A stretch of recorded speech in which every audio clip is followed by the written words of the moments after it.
ලෝකවාසී ලංකාවාසී සියලුම දෙනා දන්නවා දශක 3ක අපේ රටේ තිබ්බ කුරුළු යුද්ධය.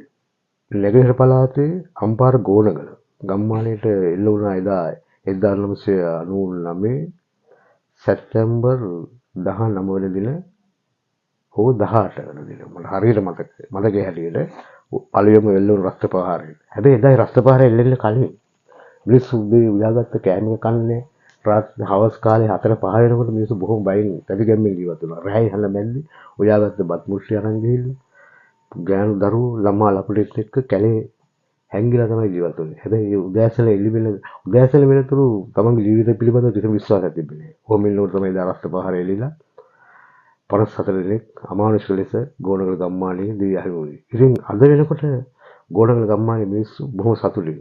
සිංහල දෙමළ මිනිස්සු එකිනෙකාගේ හිතවත්කම ළඹදියාවේ සහයෝගයෙන් දැන් සතුටින් ජීවත් වෙනවා.